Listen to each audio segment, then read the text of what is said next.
नमस्कार विद्यार्थी मित्र हो, स्वागत आहे आपलं अस्पायरंट्स यार्डमध्ये.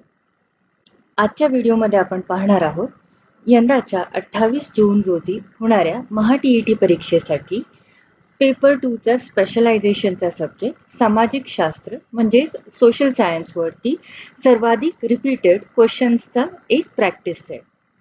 आजचा व्हिडिओ बनवला गेला आहे डिटेल्ड PYQ म्हणजेच मागील वर्षांच्या प्रश्नपत्रिकांच्या डिटेल्ड ॲनालिसिसच्या आधारे. तर हे फक्त मग आजच्या व्हिडिओमध्ये आपण प्रश्न उत्तरच पाहणार आहोत का? तर नाही. तर प्रत्येक प्रश्नात विचारल्या गेलेल्या टॉपिकचं डिटेल्ड एक्सप्लेनेशन आज आपण बघणार आहोत. जेणेकरून या टॉपिक्सवरती कसेही ट्विस्ट अँड टर्न्सनी क्वेश्चन विचारला तर तुम्ही त्याचा आन्सर द्यायला कॅपेबल असताल. त्याचबरोबरीने आपण 27 मे पासून दररोज 27 जूनपर्यंत डेली बेसिसवरती एक टेस्ट सिरीज चालू केली आहे. ज्याच्यामध्ये दररोज तुम्हाला 25 नवीन प्रश्नांचा एक टेस्ट सिरीज किंवा एक टेस्ट PDF प्रोव्हाइड केला जाईल आणि हे 25 प्रश्न आधारित असतील सर्व 5 विषयांवरती. म्हणजे CDP, 2 लँग्वेजेस, तुमचे ऑप्शनल सब्जेक्ट या 5 विषयांचा समावेश करून ही टेस्ट सिरीज तुम्हाला प्रोव्हाइड केली जाईल. आणि ही बनवली आहे आपल्या डिटेल PYQ ॲनालिसिसच्या आधारे. आणि याची मदत तुम्हाला काय होईल तर तुम्हाला डेली फीडबॅक भेटत जाईल रिगार्डिंग तुमच्या स्टडीज की कोणता विषय वीक आहे, कोणत्या विषयाचा अभ्यास अगदी व्यवस्थित झालेला आहे आणि टाईम मॅनेजमेंट जमेल. इतक्या प्रश्नांचा सराव झाल्यामुळे तुम्हाला ॲक्च्युअल पेपर तेवढा डिफिकल्ट वाटणार नाही आणि याची किंमत आहे फक्त 9 रुपये. डेली टेस्टची किंमत आहे 9 रुपीज. जरी तुम्ही महिनाभर अटेंड नाही करू शकला तर पर डे किंवा तुम्ही ज्या दिवशी फ्री आहात त्या दिवशी 9 रुपीज पे करून तुम्ही त्या पर्टिक्युलर डेची टेस्ट सॉल्व करू शकता. ज्यांना ही टेस्ट PDF हवी आहे त्यांनी खाली दिलेल्या व्हॉट्सॲपला कॉन्टॅक्ट करायचा आहे. सुरू करूयात हिस्ट्री सेक्शन पासून. तर पहिला प्रश्न आहे, सत्यशोधक समाजाची स्थापना महात्मा ज्योतिराव फुले यांनी कधी केली? 24 सप्टेंबर 1873, 1 जानेवारी 1848, 26 जुलै 1902 की 15 ऑगस्ट 1857. तर याचं उत्तर आहे याची निर्मिती झाली होती, स्थापना झाली होती 24 सप्टेंबर 1873 साली. महात्मा ज्योतिराव फुले यांनी पुण्यात. याची स्थापना कुठे झाली तर हाही प्रश्न येऊ शकतो. तर याची स्थापना झाली होती पुण्यामध्ये. आणि कुणी केली होती तर महात्मा ज्योतिराव फुले. केव्हा केली होती तर 24 सप्टेंबर 1873 साली. उद्देश काय होता तर शूद्र व अतिशूद्र समाजाला ब्राह्मणी मानसिकतेतून आणि सामाजिक गुलामगिरीतून मुक्त करणे हा आपल्या सत्यशोधक समाजाचा मुख्य हेतू होता. तसेच शिक्षणाचा प्रसार करणे हा या संस्थेचा मुख्य उद्देश होता. टॅगलाईन काय होती? सर्व साक्षी जगतपती, त्याला नकोच मध्यस्थी. हे या समाजाचे ब्रीदवाक्य होते. पुढचा प्रश्न आहे, खालीलपैकी कोणत्या प्राचीन भारतीय ग्रंथाचा अर्थ जवळ जाणे आणि बसणे असा शब्दशः होतो? वेद, उपनिषदे, पुराणे की आरण्यके? तर याचं उत्तर आहे उपनिषदे. का तर उपनिषद हा जो शब्द आहे तो याची जर आपण मोड केली तर उप म्हणजे जवळ, नि म्हणजे निष्ठापूर्वक आणि सद म्हणजे बसणे यापासून बनलेला आहे. आणि प्राचीन काळात गुरु शिष्य परंपरेत गुरूंच्या जवळ बसून जे गूढ आणि आध्यात्मिक ज्ञान आत्मसात केले गेले त्यांना उपनिषदे असे म्हटले जाते. यात प्रामुख्याने आत्मा आणि ब्रह्म यांचे तत्वज्ञान सांगितले आहे. पुढचा प्रश्न, खालीलपैकी कुणाच्या राजवटीत अष्टप्रधान मंडळाची स्थापना झाली होती? तर छत्रपती शिवाजी महाराज, सम्राट अकबर, कृष्णदेवराय की पेशवे बाजीराव पहिले? तर याचं उत्तर आहे छत्रपती शिवाजी महाराज. शिवरायांनी स्वराज्य प्रशासनाची घडी व्यवस्थित बसवण्यासाठी अष्टप्रधान मंडळाची म्हणजेच 8 मंत्र्यांचे एक मंडळ स्थापन केले होते. यामध्ये पेशवे म्हणजेच प्रधान, अमात्य, सचिव, मंत्री, सेनापती, सुमंत, न्यायाधीश आणि पंडितराव यांचा समावेश होता. प्रत्येक मंत्र्याला थेट महाराजांना अहवाल द्यावा लागत असे. तर हे संघटन कुणी बनवलं होतं तर हे छत्रपती शिवाजी महाराजांनी. पुढचा प्रश्न आहे, भारतीय राष्ट्रीय काँग्रेसच्या म्हणजेच इंडियन नॅशनल काँग्रेस INC 1885 मधील पहिल्या अधिवेशनाचे अध्यक्ष कोण होते? लोकमान्य टिळक, व्योमेशचंद्र बॅनर्जी, दादाभाई नौरोजी की महात्मा गांधी? तर याचं उत्तर आहे व्योमेशचंद्र बॅनर्जी. भारतीय राष्ट्रीय काँग्रेसची स्थापना कधी झाली होती? तर 28 डिसेंबर 1885 रोजी. कुठे झाली होती? तर मुंबईतील गोकुळदास तेजपाल संस्कृत कॉलेज येथे झाली. या पहिल्या सभेला देशभरातून 72 प्रतिनिधी उपस्थित होते. डिटेल्ड एक्सप्लेनेशन आहे, नोट करून घ्यायचं आहे. तर किती प्रतिनिधी होते? देशभरातून 72 प्रतिनिधी उपस्थित होते आणि कलकत्ता येथील नामांकित वकील व्योमेशचंद्र बॅनर्जी, WC बॅनर्जी यांची अध्यक्ष म्हणून निवड करण्यात आली होती. पुढचा प्रश्न आहे, भारताच्या स्वातंत्र्य लढ्यातील दांडी यात्रा कोणत्या आंदोलनाची सुरुवात मानली जाते? छोडो भारत आंदोलन, सविनय कायदेभंग आंदोलन, असहकार आंदोलन की स्वदेशी आंदोलन? तर याचं उत्तर आहे सविनय कायदेभंग आंदोलन. महात्मा गांधींनी 12 मार्च 1930 रोजी, तारीख, स्थळ या गोष्टी लक्षात ठेवायच्या. महात्मा गांधींनी 12 मार्च 1930 रोजी साबरमती आश्रमातून आपल्या 78 सहकाऱ्यांसह दांडी यात्रेला सुरुवात केली होती. 6 एप्रिल 1930 रोजी गुजरातच्या दांडी किनाऱ्यावर मिठाचा कायदा मोडून त्यांनी सविनय कायदेभंग, ज्याला आपण म्हणतो सिव्हिल डिसओबिडियन्स मुवमेंट, आंदोलनाची अधिकृत सुरुवात केली. पुढचा प्रश्न आहे, बौद्ध धर्माचा प्रसार करण्यासाठी सम्राट अशोकाने आपली मुलगी संघमित्रा आणि मुलगा महेंद्र यांना कुठे पाठवले होते? चीन, श्रीलंका, जपान की म्यानमार? तर याचं उत्तर आहे श्रीलंका. कलिंग युद्धातील रक्तपातानंतर सम्राट अशोकाने बौद्ध धर्माचा स्वीकार केला आणि त्यांनी बौद्ध धर्माच्या शांतता आणि धम्माच्या प्रसारासाठी आपल्या स्वतःच्या अपत्यांना, मुलांना म्हणजेच मुलगा महेंद्र आणि मुलगी संघमित्रा यांना श्रीलंकेत, त्या काळचे सिलोन, श्रीलंकेला त्यावेळेस सिलोन या नावाने ओळखलं जायचं, येथे पाठवलं होतं. पुढचा प्रश्न, गदर संघटनेची स्थापना खालीलपैकी कुणी केली? लाला लजपतराय, लाला हरदयाल, सुभाषचंद्र बोस की भगतसिंग? तर याचं उत्तर आहे लाला हरदयाल.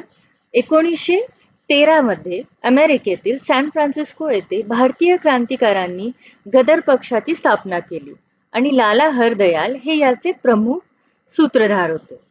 परदेशात राहून भारताला ब्रिटिश राजवटीतून मुक्त करणे हे या क्रांतिकारी संघटनेचं मुख्य ध्येय होतं. पुढचा प्रश्न, हडप्पा संस्कृतीमधील महान स्नानगृह द ग्रेट बाथ कोणत्या ठिकाणी सापडले? लोथल, हडप्पा, मोहनजोदाडो की कालीबंगन? तर याचं उत्तर आहे मोहनजोदाडो. सिंधू संस्कृतीच्या उत्खननातून मोहनजोदाडो, सध्या जे पाकिस्तानमध्ये स्थित आहे, येथे एक अवाढव्य महान स्नानगृह सापडले. हे स्नानगृह विठांनी बांधलेले होते आणि त्याला पाणी गळती रोखण्यासाठी बिटुमेनचा म्हणजेच डांबरचा थर दिला गेला होता. धार्मिक किंवा सार्वजनिक स्नानासाठी याचा वापर केला जात असावा. अशाच पद्धतीने जर तुम्हाला तुमचा स्कोर बूस्ट करायचा असेल तर सगळ्यात स्कोरिंग सब्जेक्ट आपल्या TET साठी ठरतो तो म्हणजे CDP, म्हणजेच आपला बालमानसशास्त्र व अध्यापनशास्त्र. तर याच्यावर आधारित PYQच्या बेसिसवरती मोस्ट रिपीटेड टॉपिक्सच्या आधारे आपण बनवला आहे 50 महत्त्वपूर्ण प्रश्नांचा एक PDF, ज्याच्यामध्ये तुम्हाला प्रॅक्टिससाठी इम्पॉर्टंट टॉपिक्सच्या आधारे तयार केलेले हे क्वेश्चन्स वाचायचे आहेत, सॉल्व करायचे आहेत, जमेल तितके प्रश्न लर्न करायचे आहेत, ट्रिक्सनी लक्षात ठेवायचे. जर तुम्ही या 50 प्रश्नांचा सराव केला तर तुमचे CDPचे 30 मार्क्स कन्फर्म. हे शुअर शॉर्ट क्वेश्चन्स आहेत. तर ज्यांना कुणाला हा सेट ऑर्डर करायचा आहे त्यांनी मला खाली दिलेल्या व्हॉट्सॲप नंबरला कॉन्टॅक्ट करायचं आहे. 50 क्वेश्चनचा हा सेट तुम्हाला अवेलेबल होईल फक्त 25 रुपीजमध्ये. तर स्कोर बूस्ट करण्यासाठी सर्वांनीच हा प्रॅक्टिस सेट सॉल्व करायचा आहे. तर पुढचं सेक्शन असणार आहे भूगोल, जॉग्रफी. दख्खनचा पठाराच्या पश्चिम बाजूला कोणती महत्त्वाची पर्वतरांग आहे? सातपुडा, विंध्य, सह्याद्री की निलगिरी?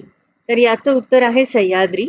महाराष्ट्रातील दख्खनच्या पठाराच्या पश्चिमेला उत्तर दक्षिण पसरलेली जी पर्वतरांग आहे तिला आपण सह्याद्री किंवा पश्चिम घाट असं म्हणतो. हा घाट अरबी समुद्रावरून येणारे मान्सूनचे वारे अडवतो आणि ज्या कारणाने महाराष्ट्राच्या कोकण किनारपट्टीवरती सर्वात जास्ती पाऊस पडतो. तर वळूयात पुढच्या प्रश्नाकडे. क्षेत्रफळाच्या दृष्टीने भारताचा जगात कितवा क्रमांक लागतो? याचं उत्तर सर्वांना माहीत असायला हवे. ज्यांना कुणाला माहीत आहे त्यांनी कमेंटमध्ये आन्सर ड्रॉप करावं. 5वा, 6वा, 7वा की दुसरा? तर याचं उत्तर आहे 7वा. जगातील भूभागाचा विचार केला तर क्षेत्रफळात भारताचा 7वा क्रमांक लागतो. भारताचे एकूण क्षेत्रफळ 32,87,263 चौरस किलोमीटर इतकं आहे. आणि पहिल्या 6 क्रमांकावर कोणते देश आहेत? तर अनुक्रमे रशिया, कॅनडा, चीन, अमेरिका, ब्राझील आणि ऑस्ट्रेलिया. आणि त्यानंतर आपल्या भारताचा नंबर लागतो. पुढचा प्रश्न आहे, सूर्यमालेतील सर्वात उष्ण ग्रह कोणता आहे? बुध, शुक्र, मंगळ की गुरु? याच्यामध्ये बऱ्याच जणांना कन्फ्यूज होतं बुध आणि शुक्रमध्ये. का? याचं उत्तर आहे पहिल्यांदा तरी शुक्र. आणि जरी कन्फ्युजन का होतं तर बुध हा सूर्याच्या सर्वात जवळचा ग्रह असल्यामुळे आपल्याला वाटतं की त्याचं तापमान सर्वात जास्ती असेल, पण तसं नाही. शुक्र म्हणजेच व्हीनस या ग्रहाचं तापमान सर्वाधिक आहे. तो सर्वात उष्ण ग्रह आहे. आणि याचं कारण म्हणजे काय? तर शुक्राच्या वातावरणात सुमारे 96% कार्बन डायऑक्साईड वायू आहे, जो सूर्याची उष्णता सर्वाधिक प्रमाणात शोषून घेतो आणि त्यामुळेच तो उष्ण ग्रह मानला जातो. याच्यामुळे काय होतं, जास्ती CO2 ॲब्झॉर्ब झाल्यामुळे, शोषल्या गेल्यामुळे हरितगृह परिणाम, ज्यालाच आपण म्हणतो ग्रीन हाऊस इफेक्ट, तयार होतो आणि शुक्र ग्रहाचं तापमान त्यामुळे सर्वाधिक ठरतं. पुढचा प्रश्न आहे, हिमालय आणि ॲल्प्स हे कोणत्या प्रकारचे पर्वत आहेत? वली पर्वत, गट पर्वत, अवशिष्ट पर्वत की ज्वालामुखी पर्वत? तर याचं उत्तर आहे वली पर्वत. बघा, जेव्हा पृथ्वीच्या अंतर्गत हालचालींमुळे भूकवचाच्या खडकांच्या थरांवर दोन्ही बाजूनी प्रचंड दाब पडतो. बघा काय होतं, दोन्ही बाजूनी प्रचंड दाब पडतो तेव्हा त्याला घड्या किंवा वळा पडतात, ज्यालाच आपण म्हणतो फोल्ड. या प्रक्रियेतून निर्माण झालेल्या पर्वतांना वली पर्वत म्हणजेच फोल्ड माउंटन असं म्हणतात. भारताचा हिमालय, युरोपमधील ॲल्प्स आणि अमेरिकेतील रॉकीज ही फोल्ड माउंटन्स आहेत किंवा वली पर्वतांची उदाहरणे आहेत. पुढचा प्रश्न, महाराष्ट्रातील सर्वात उंच शिखर कोणते आहे? हेही खूप सोपा प्रश्न आहे. महाबलेश्वर, कळसुबाई, साल्हेर की सप्तशृंगी? तर याचं उत्तर आहे कळसुबाई. आणि अहमदनगर आणि नाशिक जिल्ह्यांच्या सीमेवरती अकोले तालुक्यात हे स्थित आहे. आणि याला महाराष्ट्रातील सर्वोच्च उंचीचे शिखर मानतो आपण. याची समुद्रपाटीपासूनची उंची नियर अबाउट 1646 मीटर इतकी आहे. पुढचा प्रश्न, खालीलपैकी कोणती नदी अरबी समुद्राला जाऊन मिळते? गोदावरी, कृष्णा, तापी की कावेरी? तर याचं उत्तर आहे तापी. बघा, भारतातील बहुतांश नद्या या पूर्ववाहिनी आहेत.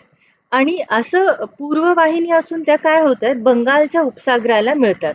परंतु 2 एक्सेप्शन्स आहेत आपल्याकडे, तापी आणि नर्मदा. या नद्या मात्र सातपुडा आणि विंध्य पर्वतांच्या दरम्यानच्या खचदऱ्यांमधून पश्चिमेकडे वाहतात आणि अरबी समुद्राला जाऊन मिळतात. तर बघा, 2च एक्सेप्शन आहेत, तापी आणि नर्मदा. तर लक्षात ठेवायचंय. पृथ्वीला स्वतःभोवती एक फेरी पूर्ण करण्यासाठी लागणाऱ्या कालावधीला काय म्हणतात?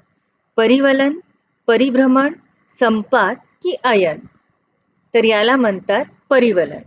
पृथ्वी जेव्हा स्वतःच्या अक्षाभोवती फिरते, ॲक्सिस भोवती फिरते, तेव्हा त्या गतीला परिवलन म्हणजेच रोटेशन असं म्हणतात.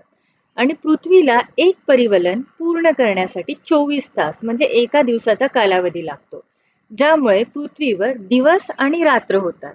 सूर्याभोवती फिरण्याच्या गतीला आपण परिभ्रमण म्हणजेच रिव्होल्यूशन म्हणतो. तर पुढचा सेक्शन असणार आहे नागरिक शास्त्र आणि राज्यशास्त्र, ज्यालाच आपण सिव्हिक्स अँड पॉलिटिकल सायन्स म्हणतो. तर भारतीय संविधानात धर्मनिरपेक्ष म्हणजेच सेक्युलर हा शब्द कोणत्या घटना दुरुस्तीद्वारे जोडण्यात आला? 44वी, 42वी, 86वी की 52वी? तर याचं उत्तर आहे 42वी घटना दुरुस्ती. 1976 मध्ये झालेल्या 42व्या घटना दुरुस्तीला मिनी कॉन्स्टिट्यूशन, याला काय म्हणतो आपण? मिनी कॉन्स्टिट्यूशन किंवा लहान संविधान असे म्हणतो. या दुरुस्तीद्वारे भारतीय संविधानाच्या उद्देशिकेत म्हणजे सरनाम्यात समाजवादी म्हणजेच सोशलिस्ट, धर्मनिरपेक्ष म्हणजेच सेक्युलर आणि एकात्मता म्हणजेच इंटिग्रिटी हे 3 नवीन शब्द जोडण्यात आले. पुढचा प्रश्न आहे, राज्यसभेचे पदसिद्ध अध्यक्ष कोण असतात? राष्ट्रपती, उपराष्ट्रपती, पंतप्रधान की लोकसभा अध्यक्ष? तर याचं उत्तर आहे उपराष्ट्रपती. भारतीय संविधानाच्या कलम 64 नुसार भारताचे उपराष्ट्रपती हे संसदेच्या वरिष्ठ सभागृहाचे म्हणजेच राज्यसभेचे पदसिद्ध अध्यक्ष असतात. ते राज्यसभेच्या कामकाजाचे कंट्रोलर म्हणजेच नियंत्रक असतात.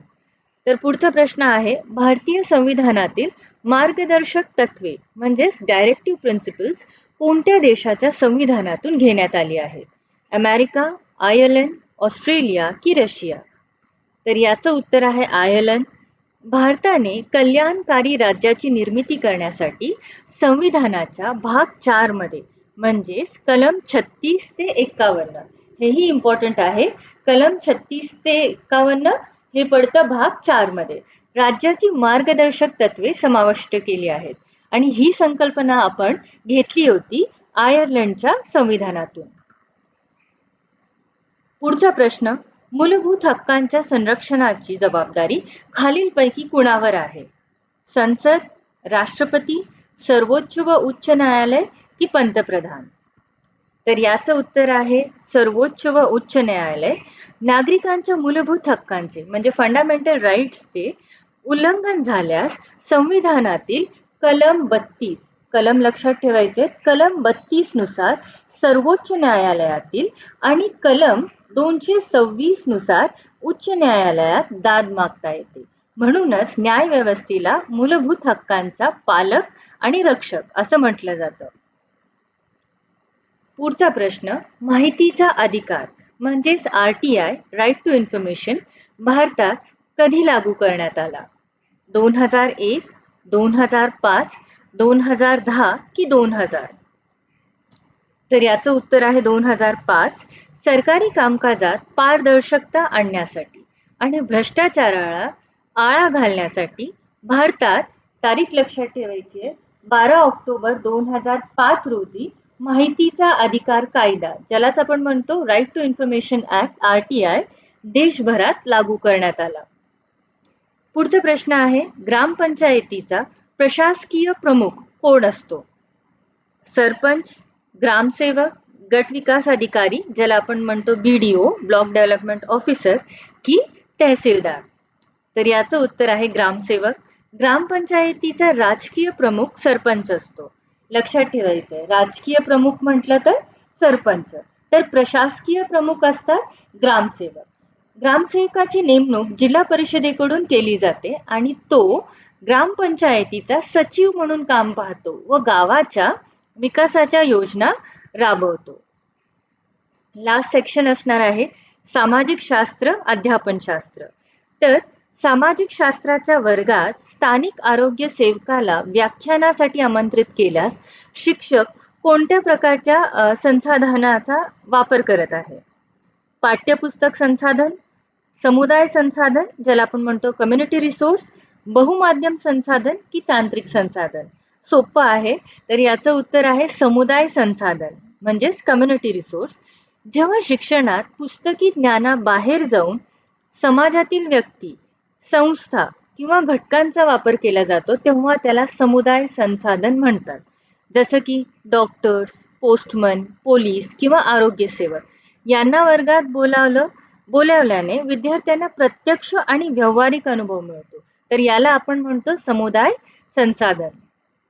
पुढचा प्रश्न आहे, सामाजिक शास्त्रामध्ये प्रकल्प पद्धतीचा म्हणजेच प्रोजेक्ट मेथडचा विकास आणि वापर करण्यासाठी खालीलपैकी कुणाचे विचार कारणीभूत ठरले? सॉक्रेटस, जॉन डुई, पेस्टॉलॉजी की कॉमेनियस? तर याचं उत्तर आहे जॉन डुई, कारण ही संकल्पना त्यांच्या लर्निंग बाय डुईंग या कॉन्सेप्टनी निर्माण झाली होती. अमेरिकन विचारवंत जॉन डुई यांच्या कृतीद्वारे शिक्षण, ज्यालाच आपण म्हणतो लर्निंग बाय डुईंग, आणि प्रगतिशील शिक्षण या विचारसरणीतून प्रकल्प पद्धतीचा म्हणजेच प्रोजेक्ट मेथडचा जन्म झाला. पुढे डुई यांचे शिष्य विल्यम किलपॅट्रिक यांनी या पद्धतीचा सविस्तर विकास केला.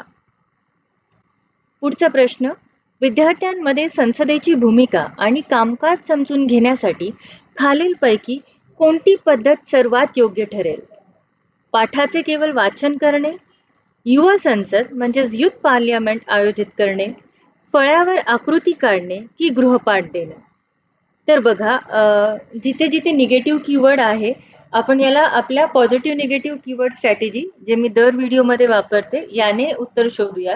जो तुमचा सर्वात मोठा पर्याय आहे ना, त्याचे उत्तर असण्याचे चान्सेस अध्यापन शास्त्रासाठी ही ट्रिक आहे बरं का, तर 95% असतात. त्याच्यानंतर उरलेल्या ऑप्शन्समध्ये निगेटिव्ह कीवर्ड शोधा. केवळ निगेटिव्ह कीवर्ड बाद झाला. फक्त फळ्यावर आकृती काढणे नाही, निगेटिव्ह कीवर्ड. फक्त गृहपाठ देणे, निगेटिव्ह कीवर्ड. तर तुमचं उत्तर असणार आहे ऑप्शन बी.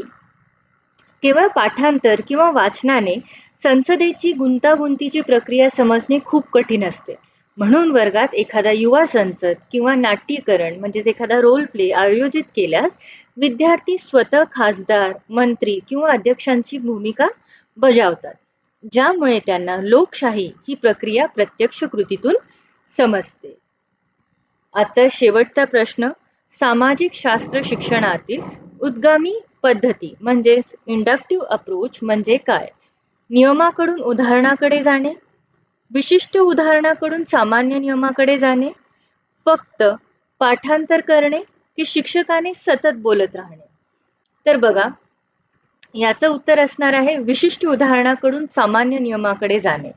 उद्गामी पद्धतीमध्ये म्हणजेच इंडक्टिव्ह मेथडमध्ये शिक्षक प्रथम विद्यार्थ्यांसमोर अनेक उदाहरणं किंवा निरीक्षणे ऑब्झर्वेशन्स ठेवतात आणि त्या उदाहरणांचा आधारे विद्यार्थी स्वतः एखाद्या मुख्य नियमावर किंवा निष्कर्षावर पोहोचतात.